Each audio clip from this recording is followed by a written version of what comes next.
The following presentation is made possible by a grant from the insurance firm of Lester Smart, Fairman, Tremmel, and Arndt, 210 9th Street South, and by the Southwood County Historical Corporation, 543rd Street South, Wisconsin Rapids, Wisconsin.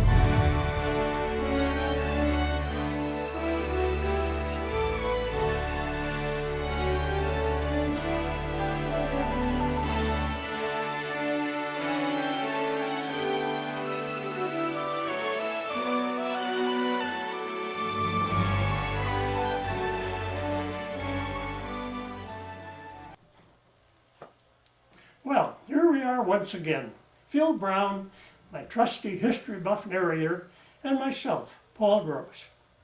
In our last two videos, we explored the Wisconsin Rapids area using a part of Phil's massive collection of picture postcards. That's right, Paul. And in this video, we're going to introduce a whole new concept.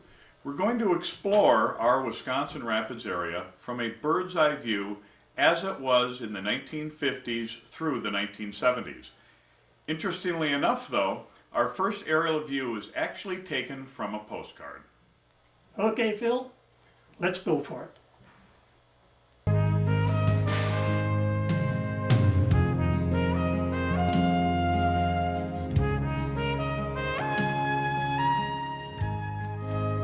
Imagine if we could soar like an eagle. This would have been our view about 1949, as with eagle eyes we could enjoy this perspective of our city. 4 bridges are visible in this picture. The first at the bottom is the old Chicago and Northwestern Railroad Bridge, which was eventually abandoned by the railroad and replaced with the present-day Riverview Expressway Bridge. The second bridge in our view, much less imposing, connects Bell Island to the mainland.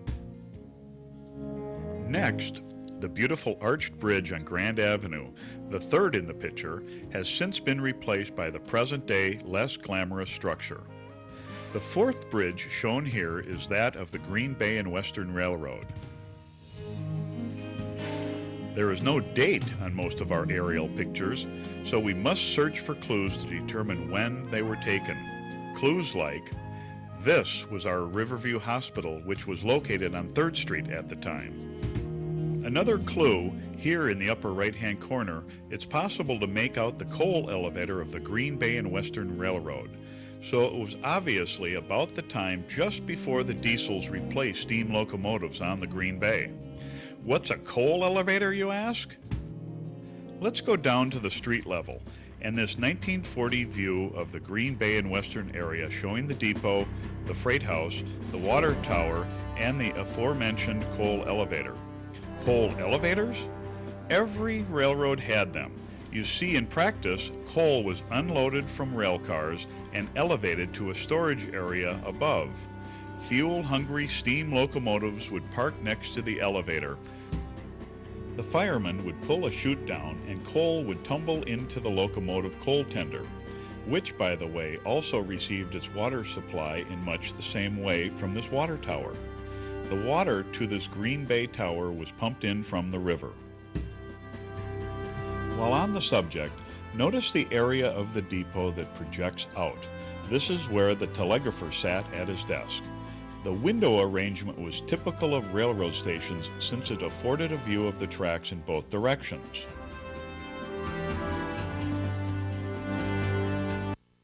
Now, let's move off our perch and get airborne again.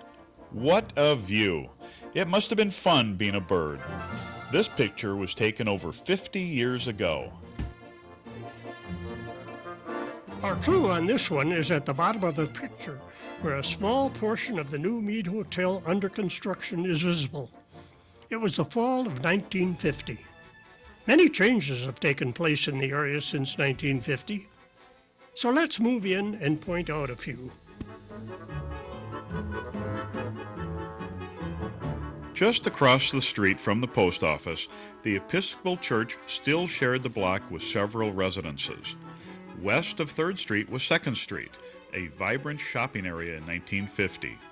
On the east side of the street was the Wood County National Bank, now Wood Trust Bank.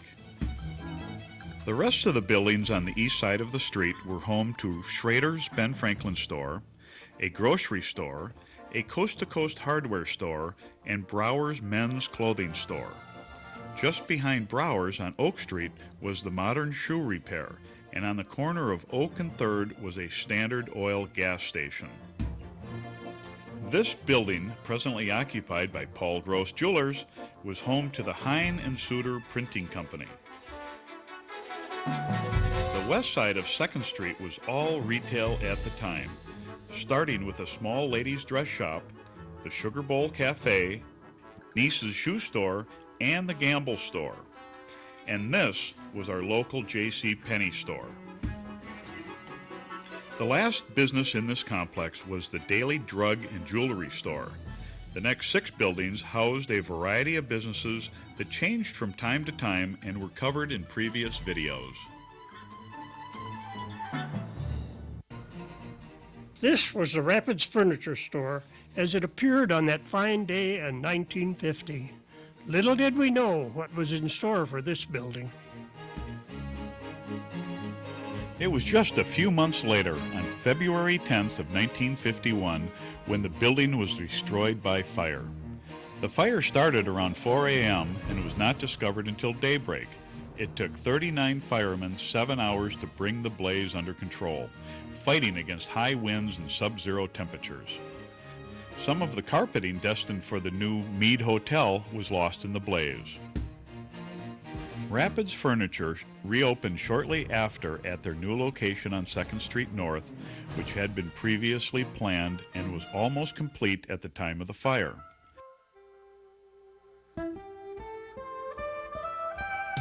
Next was Herschleb's Bakery, which also moved to 2nd Street, followed by the Witter Hotel, which was closed when the Mead opened for business in the spring of '51.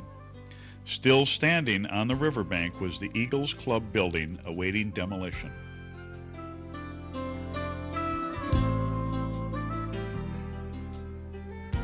At the junction of 1st and Baker Streets was the former T.B. Scott Library and Tower Clock.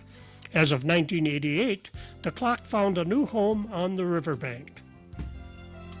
The relatively new Consolidated Dam dominates the top of our view. Built in 1942, this portion of the dam replaced an old spillway structure, and that gives us a good excuse to present this photo of the old swimming pool area taken about 1930, showing a part of the spillway and dam in high water.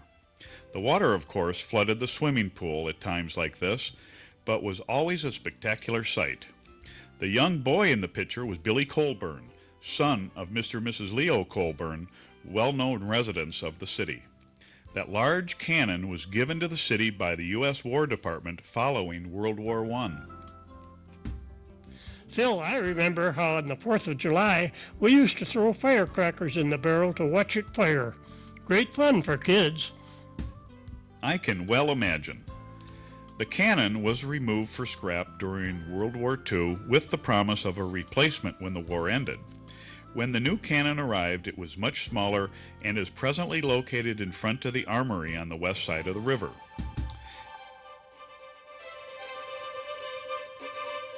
Getting back to our aerial view, we move in on this area and a more detailed view of Bushnell's gas station. Bushnell's One Stop. The property ran all the way through the block from 1st to 2nd Street. Just behind the gas station was Lloyd's Recreation and Bowling Alley, which later became the Labor Temple. This building on 2nd Street consisted of a barber shop and a tavern known as Bubbles Bar. What's interesting about the Bushnell's property is that it was located exactly where Jackson Street runs today. Of course, there was no Jackson Street Bridge at the time. The first Jackson Street Bridge was built in 1954. This is where Jackson Street runs today. Obviously, there has been a lot of relocation and demolition since that fall day in 1950. And now, with the freedom of our wings, we circle around to an easterly view of the area. The year is 1955. The Jackson Street Bridge is now in place. Most of the riverbank buildings have been removed, and the area has been beautifully landscaped. Over here on Market Street, our new Wood County Courthouse is nearing completion. A close neighbor to the courthouse was Rowland's Metcalf's Lumber and Supply Company, which later moved to the west side of the river. This building was then demolished to make room for a nice new Red Owl grocery store. Phil, I was lucky enough to find this Don Crone photo of Metcalf's lumber building just as it was. Now remember, this was a time when there was no television or local dial phone system.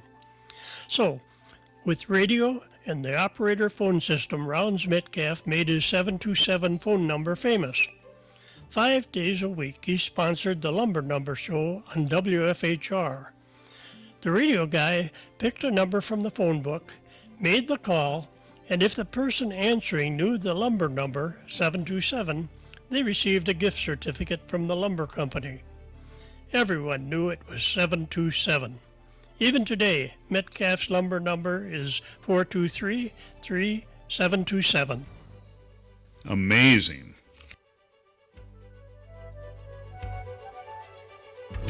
Over here on First Street, the first structure was known as the Rowland Building. It had been built by the Rowland brothers in the early 1900s, and here it was occupied by the county as an annex to the old crowded courthouse. The next building was Eron's Plumbing Shop. The third little building was the original home of Bring's Cycle Shop, where Glenn Bring got his start in the business. A great place to start with minimum capital. The next building was still our fire station in 1955. It later was the location of a restaurant, which ironically was destroyed by fire. This small building behind the fire station was a one-man machine shop. And here we had John Plummer's Buick garage. The lot on the left was for his used cars, where you could pick up a pretty good car for as little as $300. The location of the present-day clock tower is just across from the car lot. To the right of the Buick garage was a Deep Rock gas station. Even before the gas station, this was the first location of the First National Bank, which later moved to the Flatiron Building, and still later to the west side at 3rd and West Grand, where it is now U.S. Bank. This was the aforementioned Labor Temple and bowling alleys in 1955. Just a few years later, the building was completely remodeled and a second story was added over the bowling alleys. At this point, on close examination, we discovered that the open area next to the Labor Temple was fenced off at 1st and 2nd Streets. This had been the location of the Bushnell gas station.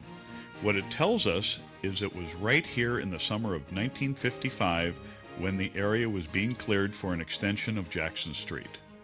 Just to the right of the lot was, of course, the Staub Electric Building, which we covered in previous videos, along with the rest of these properties down to and including the Flatiron Building. Over here on 2nd Street, many of the properties are long gone and forgotten, so let's recall them here and now for posterity.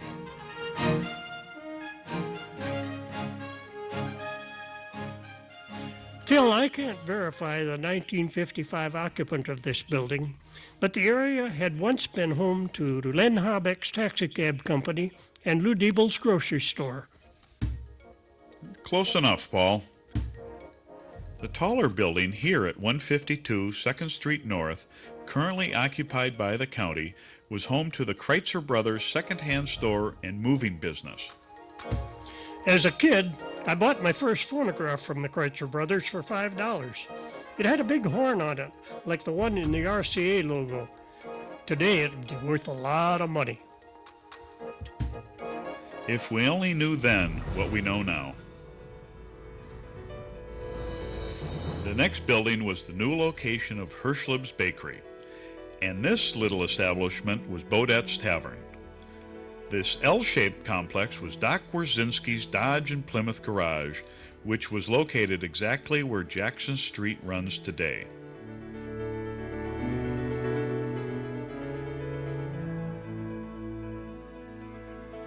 Wierzinski's neighbor on the right was Frank Gill's paint and glass store. Next came Goose's Bar, which was right next door to the smaller building, which was Jeff's Bar, named after the owner, Jeff Saddlemeyer. Next to Jeff's Bar was Andy Schill's used car lot and Chrysler Plymouth garage. This building was brand new at the time and was home to the aforementioned Rapids Furniture Store. Next to it was the VFW Bar, and this little building at 120 2nd Street was the location of a business known as Your Record Shop. Our next building was Michael's Cocktail Lounge. Now, if you kept count, that makes 5 taverns in this 2-block area just covered. The next location was Art Davis's Restaurant, followed by Bob Bender's Law Office.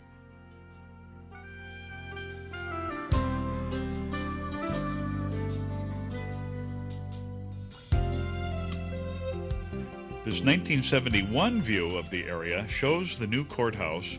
The old library building has been demolished. On the right side of the courthouse, the Rapids Lumber Building has been replaced by a Red Owl grocery store, which appears to be under construction. Also in the picture, Jackson Street from 1st to 2nd Streets is shown completed. Now, let's back off from the area and see what our bird's eye view has to offer on the west side of the river. First of all, there is a little secret that made it possible to confirm that this picture was taken in the spring of 1971. Right here in the corner is the new Moravian church, and as we move in, we discover that the new church has been built right around the old church, which had not yet been removed. A cornerstone on the new building tells us that the year was 1971. In the first block north of the church were several residences and the Cronin Berard Funeral Home, later Riches. The old commercial hotel had just been removed from this lot, which was a part of the area vacated to make room for a new Rapids Tribune and WFHR radio station. At the time, the Tribune was located right here in this building, and the radio station was located on the 2nd floor of the Montgomery Ward building. The property on the north side of West Grand Avenue was called the River Block, home to 8 retail businesses at the time. The River Block was later demolished to make room for a new consolidated office building, and this section of First Avenue was closed. A busy Meade-Witter block was also fully occupied back then in 1971, a time when we still had a very vibrant downtown shopping area. It was a year or so later when this aerial photo of the area was taken, facing south.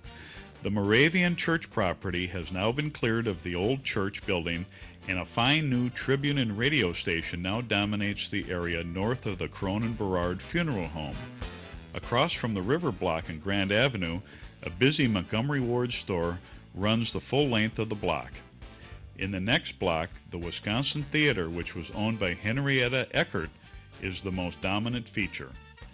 This was the auditorium section of the building.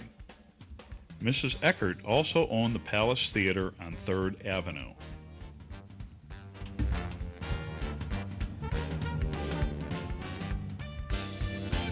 Starting on the left, this block was home to the Uptown Tavern, Household Finance, Art Davis's Restaurant, Karen's Candy and Soda Shop, the theater, the Mecca Bar, Johnson Jewelers, the Quick Lunch Restaurant, a Badger Paint Store, and Church's Drug Store. Just behind Church's Drug Store on 3rd Avenue was the Dutch Mill Tavern. It was 6 years later 1978 to be exact, when the Boughton family bought the tavern and changed the name to Buzz's Bar. After 30 years of friendly service to the public, the Little Bar and Grill closed its doors on July 15, 2008. Let's take a moment from our pictures and drop into Buzz's for one last time to get the rest of the story from Buzz's son, Gene.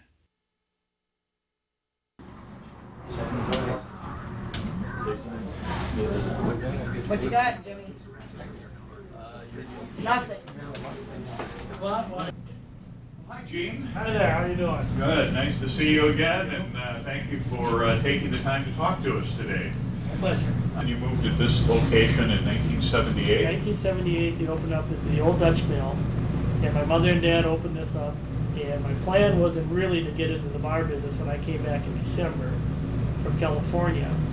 But then my dad got sick with Alzheimer's, and so I was been here for 30 years. And when we first got in there, we had a nice location. We had a lot of stores downtown. You had WoolCo at the time, and then Walmart comes in there, and then everything was downtown here, and it was fairly well located here. And we had the mill to support us all these years. And so, Yeah, so you've seen a steady, let's say, decline Yes.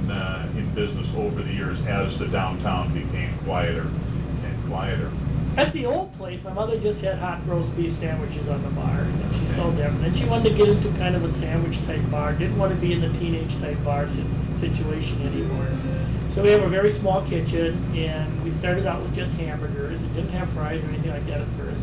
Then we got the French fryer in there, and as we kept going, started adding more sandwiches and that. And then when my mother retired about 8 years ago, I have Cheryl O'Keefe that cooked for me, and she introduced us the soups and everything, and she makes tremendous soups. You used to have a hamburger called the Buzzy Burger? Well, we do have a Buzz Burger now, but a lot of people did call it the Buzzy Burger, and we didn't have anything fancy. We threw California Burger with lettuce, tomato, mayo, but now our Buzz Burger was cheese, mushrooms, and onions is what we had to call the Buzz Burger. Well, Gene, thank you very much for talking to us today, and thank you and you and your family for carrying on such a fine tradition here in downtown Wisconsin Rapids. I'm sure your dad would be very proud of you and how you've kept the Buzzes alive for so many years.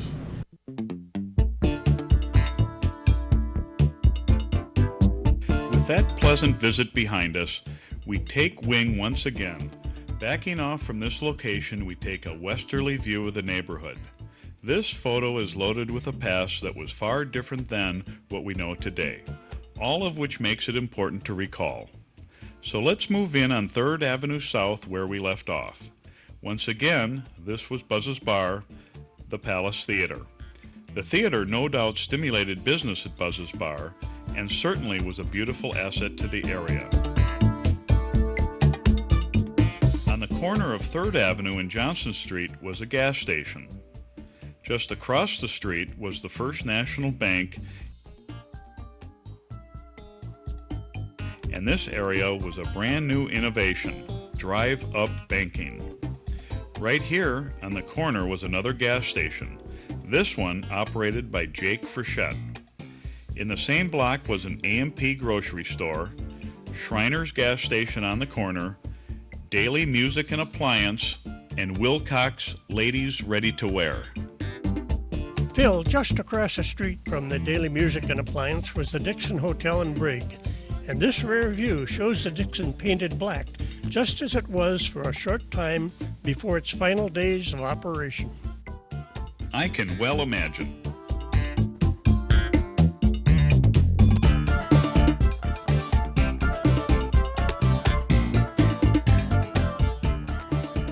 Moving one block south, all of the buildings in this area were removed to make room for a WoolCo store.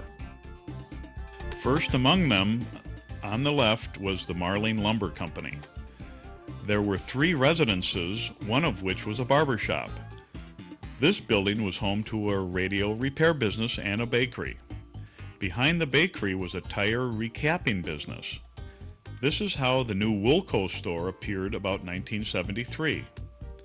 WoolCo was a division of the F.W. Woolworth Company. The WoolCo division was closed after several years, and the area was eventually occupied by our first Walmart store. The Walmart area was much larger than the WoolCo property and made it necessary to put a jog in 3rd Avenue as we know it today. The size of the building was somewhat reduced when it was made into the Centralia Center. Now we move right to the north side of West Grand Avenue.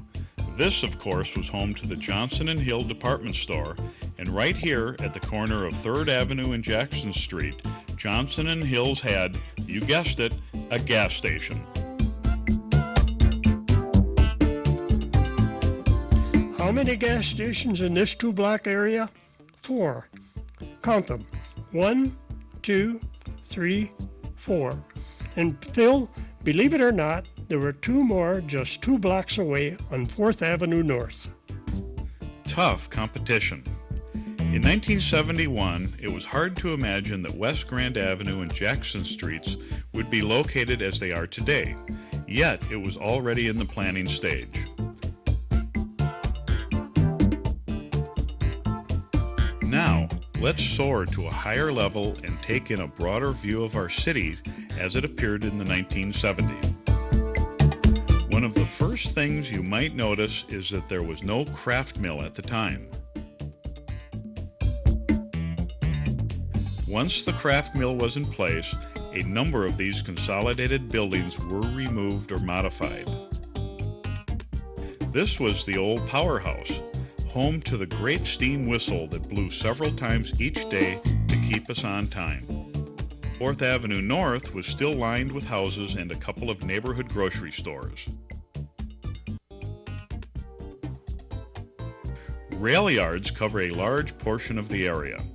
The Chicago Northwestern, the Soo Line, and the Milwaukee Road. Obviously, with 3 railroads crossing Grand Avenue, there was considerable interruption of traffic. A closer view of the area shows in detail how the railroad, fuel storage, and service firms dominated the area. Just for the record, we'll point out a few. Rapids Lumber, the Milwaukee Road Depot, fuel storage facilities, Kellogg Brothers Lumber Company, and this was Fisher's Dairy.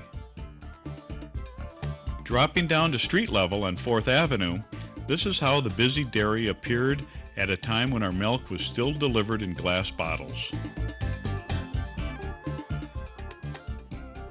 If I'm not mistaken, the lady in the picture is either Alice in Dairyland or Miss Wisconsin.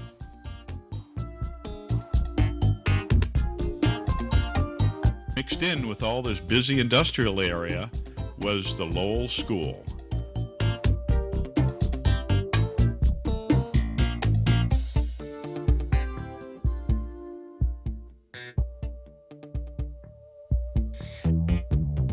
Phil, if we were to observe this same view today, the Rapids Mall would be situated right about here, and the large parking area would extend right up to the present-day expressway and north to the newly rerouted West Grand Avenue. Amazing.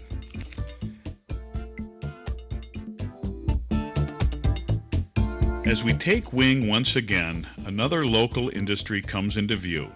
This was the Consoel plant as it appeared in the early 1970s. At first, the location may puzzle you, so I'll point out that this is 10th Avenue, right here is the St. Lawrence Church, and this is Fremont Street.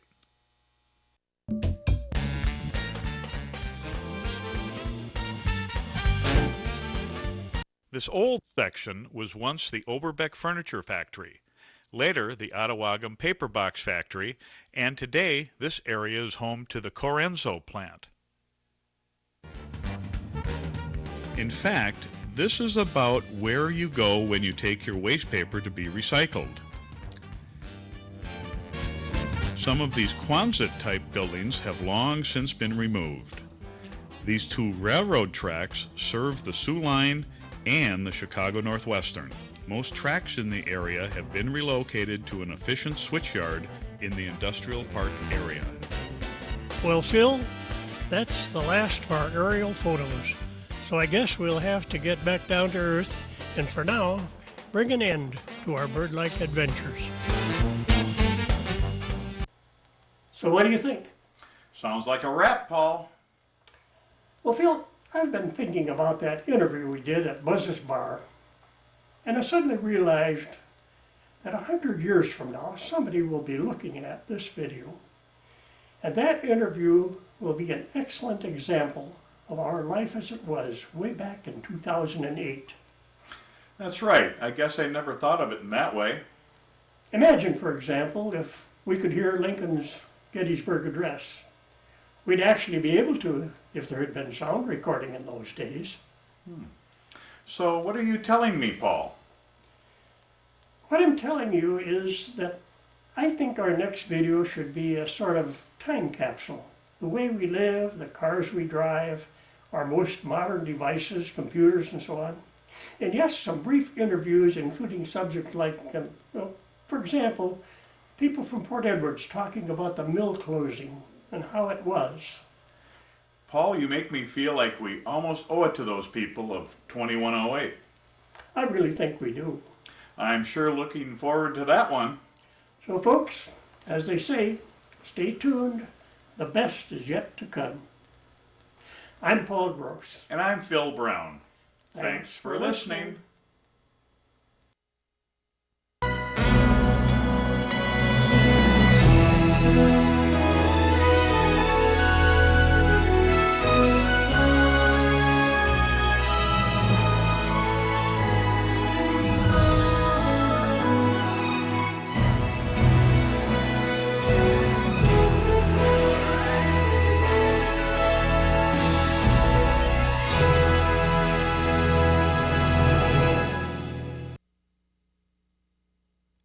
Having seen this program, would you like to invest in your heritage? For just $15 a year, you are invited to become a member of the Southwood County Historical Corporation. Your contribution will assure continued research and preservation of our past. As a member, you will receive Artifacts, our award-winning quarterly publication. Artifacts is chock full of local history stories, memorabilia, and photos that you won't want to miss. All of this with your membership for just $15. That small check, an envelope, and a stamp is all that it takes.